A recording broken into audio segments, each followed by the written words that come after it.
बिस्मिल्लाहिर्रहमानिर्रहीम। आज की इस वीडियो के अंदर हम जानेंगे building code of Pakistan fire safety provision के चैप्टर 7 बिल्डिंग सर्विसेज के अंदर 7.9 smoke venting, 7.10 emergency command centre and 7.11 जो कि आखिरी सेक्शन है इस चैप्टर का, फोटोवोल्टिक सिस्टम।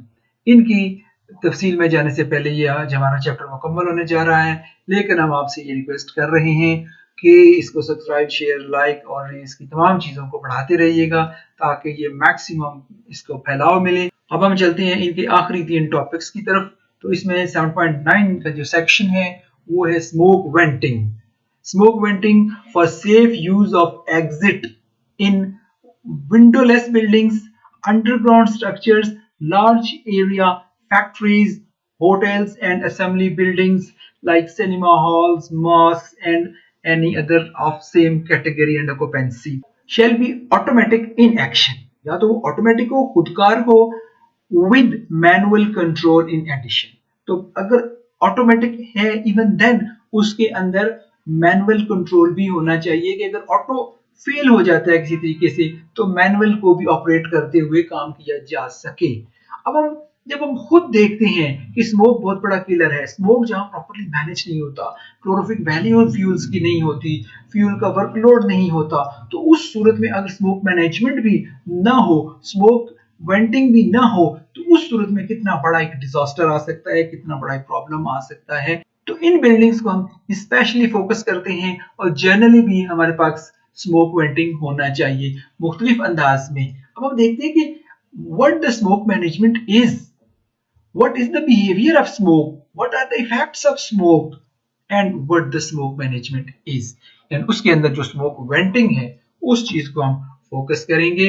न सिर्फ ये कि जो बिल्डिंग की छत के ऊपर या दीवारों में हमें स्मोक वेंट नजर आ रहे होते हैं वो होते हैं, बल्कि उनके नीचे बिल्डिंग के मुख्तलिफ जगहों पे, मुख्तलिफ लोकेशंस पे जहां पे हमें जरूरत होती है स्मोक को मैनेज करने की, उसको वेंट देने की, वहां तक इंफ्रास्ट्रक्चर हमने ले किया होता है। तो हम स्मोक वेंटिंग को देखते हैं कि it is a fire safety system design to remove smoke, heat and toxic gases from burning building, facilitating the occupant evacuation and improving the visibility for fire fighter. At a time दो काम हो रहे होते हैं, two way traffic चल रही होती है, ऑक्यूपेंट्स बाहर आ रहे होते हैं और रिस्पॉन्डर्स अंदर जा रहे होते हैं। By installing vent in roofs, walls or mechanical shafts, these systems prevent smoke accumulation in escape routes।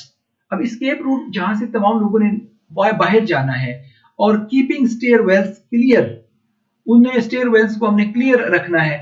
वहां पे अगर उसकी अकोमोलेशन हो जाएगी, स्मोक जमा हो जाएगा तो बहुत प्रॉब्लम होगा। तो उस सूरत में हम प्रेशराइजेशन वाला एक तरीका भी इस्तेमाल करते हैं और जो भी हमारे पास मुनासिब अरेंजमेंट्स होते हैं वो किए जाते हैं। इस तरीके से अगर हम नहीं करेंगे स्मोक मैनेजमेंट तो हमें ऐसे करना होगी। अगर हम इस तरह से मुकम्मल और एक डिजाइन के मुताबिक नहीं ला रहे होंगे तो ये ऑटो पे तो फिर हो ही रही है। तो इससे बचने के लिए मोहतात आज या मोहताज कल, ये फैसला आपने करना है। तो ये जो स्मोक मैनेजमेंट के अंदर वेंटिंग है ये बड़ी जरूरी है, इसको हमने हर हाल में वर्कआउट करके रखना होता है। ओवरलुक करेंगे तो फिर आंखों को मीच लेने से खतरा न जाएगा। ये मेरी बात थोड़ी सी गौर से सुनिएगा कि आंखों को मीच लेने से खतरा न जाएगा, वो देखना पड़ेगा जो देखा न जाएगा। तो इसलिए जरूरत इस बात की है कि natural draft smoke venting shall utilize roof vents are vents in walls at or near ceiling levels, such vents shall be normally open, if closed shall be designed to automatically open in case of fire by release smoke sensitive devices। तो यहाँ पर ये 3 बातें कि या तो वो हर वक्त खुले रहने चाहिए, अगर आप बंद करते हैं तो ऑटो सिस्टम उनका होना चाहिए कि जहां पर प्रॉब्लम हो तो ये ओपन हो जाए स्मोक, और स्मोक जो है वो वेंट हो जाए, और स्मोक सेंसिंग डिवाइसेस होने चाहिए जिस भी तरह के आपके पास अरेंजमेंट उनका हो। Where the smoke venting facilities are installed in exit safety, exit safety के अंदर आपने मस्ट उसको करना है, और ऐसी नहीं हो कि वो घूम के वापस स्मोक वापस ही आ रहा हो। These shall be adequate to prevent dangerous accumulation of smoke during the evacuation। ये पर्टिकुलरली फोकस होना चाहिए। शैल बी एडिक्वेट, ये मुनासिब होने चाहिए, कम नहीं होने चाहिए। और ये स्मोक वेंटिंग जो है, this is a critical life safety system designed to remove toxic smoke and heat during fire and maintaining tenable conditions for occupants evacuation and assisting firefighting access। इस चीज को इंश्योर करना है कि prevent smoke from overwhelming escape route by utilizing natural buoyancy or mechanical extraction। अब दूसरी चीज आती है 7.10 के अंदर इमरजेंसी कमांड सेंटर। हर बिल्डिंग के अंदर एक इमरजेंसी कमांड सेंटर होना चाहिए जो कि वहां पर होने वाले किसी भी इंसिडेंट को एकदम से एंगेज करे, जहां पर आके रनिंग कमेंट्री की जाए, लोगों को बताया जाए, कोपेंट्स को, एम्प्लॉइज को, तमाम को इतला दी जाए कि क्या हुआ था, कैसे हुआ था, अब क्या किया जा रहा है, कौन कहां पर क्या काम कर रहा है, कितना खतरा है, एवैक्यूएशन करनी है या इतना प्रॉब्लम नहीं है, राइट साइड वाले क्या करें, लेफ्ट साइड वाले एम्प्लॉइज क्या या ऑक्यूपेंट्स क्या करें, टॉप वालों के लिए क्या अरेंजमेंट हो रहे हैं, बॉटम में लिए क्या होते हैं, तमाम picture should be displayed and clear via PA system and other resources। तो ये जो कमांड सेंटर है shall be separated from the remainder of the building by fire barriers having fire resistant rating of not less than 1 hour। एक तो ये building से अलग होना चाहिए, प्रॉपरली आइसोलेटेड होना चाहिए, ताकि जो भी प्रॉब्लम होता रहे इसके ऊपर असर ना आए, और इसकी जो फायर रेटिंग है 1 घंटे से कम तो कहीं नहीं होना चाहिए। Following shall be provided in the emergency command center। Number 1, fire department communication unit।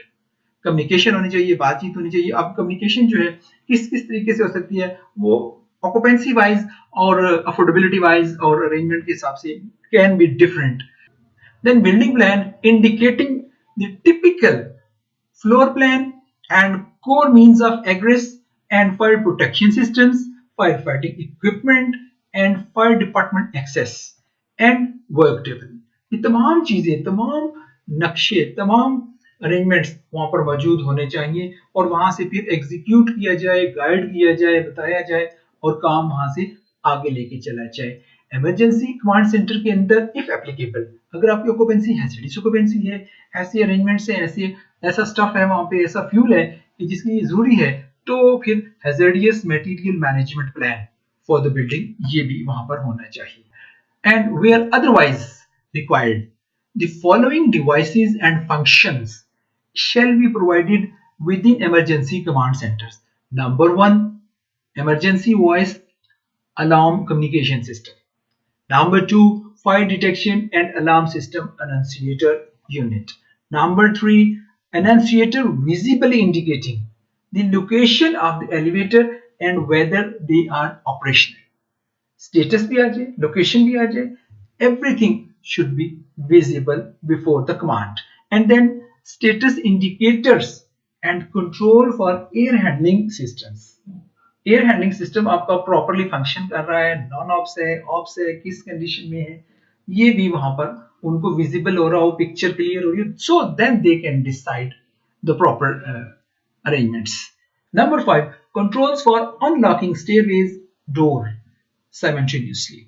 अगर वहां पर उनको स्टेयरवेज के डोर अनलॉक करने पड़ते हैं तो वहां पर भी अरेंजमेंट्स शुड बी देयर। ये तमाम अरेंजमेंट्स कमांड सेंटर के अंदर मौजूद होने चाहिए for the best command and control system। Then next is photovoltaic system।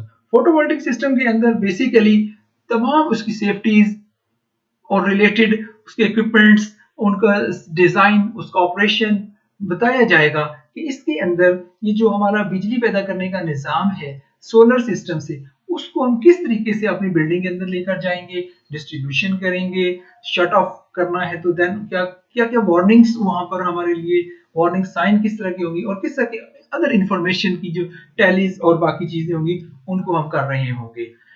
तो बिल्डिंग माउंटेड फोटोवोल्टिक इंस्टॉलेशंस की हम बात करेंगे। Then main service disconnect marking, कि उस मार्किंग को किस तरीके से लेबल होगा। A label shall be permanently attached to the main service disconnect panel serving alternating current and DC current voltage system। तो ये जो तरतीब होगी, how it will go about, the label shall be read with white capital letters। read with white capital letters, ये size भी उसका दिया हुआ है कि वो किस तरीके का होगा, ये जो है रेड होगा और मुख्तलिफ पिक्चर्स में आप इसको देख भी रहे हैं।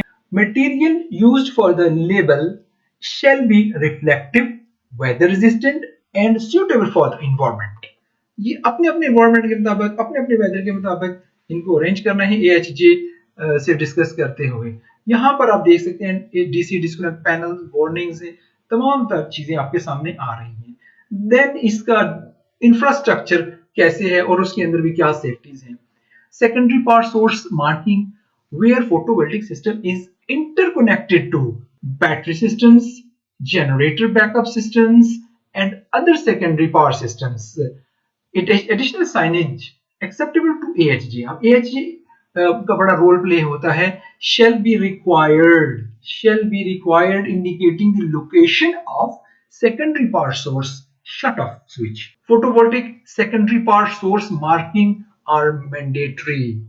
Safety label required by the National Electrical Code and NFPA 1 और NFPA 1 ही से ड्राइव करते हुए building code of Pakistan identify the solar system that operate in parallel with the primary source. Solar system that operate in parallel to the primary source, ये बात ध्यान में रखती है। Such as the utility grid etcetera. These marking ensures firefighters, utility workers, and maintenance personnel can safely identify the energized equipment, manage shutdown, and prevent backfeed hazard। Installation information के अंदर भी जो AHJ को एक्सेप्टेबल होगा, ये information, उसका नाम और फोन नंबर हमने देना है। Inverter marking shall not be required for inverters। Access and spacing requirement shall be required to provide emergency access to the roof। अगर आपने इमरजेंसी में जाना है, then provide pathways, specific area of the roof, provide a smoke ventilation opportunity areas। तो ये तमाम जो आप रूफ की इंस्टॉलेशन वाले फोटोवोल्टिक सिस्टम होंगे, वहां पर इन सारी चीजों को कर रहे होंगे। इसी तरीके से डिफरेंट इंफॉर्मेशन यहाँ पर और भी इसके अंदर आ रही है कि आपने कैसे अप्रोच करना है और कैसे इंस्टॉल करना है लैडर को, और ये तमाम चीजें यहाँ पर भी इसके मुतल्लिका दीगर तमाम जरूरी इंफॉर्मेशन दी गई है। डिटेल के लिए आप उनको गो थ्रू कर सकते हैं इस चैप्टर के अंदर। तो जब हम इसके माइक्रो मैनेजमेंट में जाएंगे, इंस्टॉलेशन की तरफ जाएंगे, तो then we will see all this information.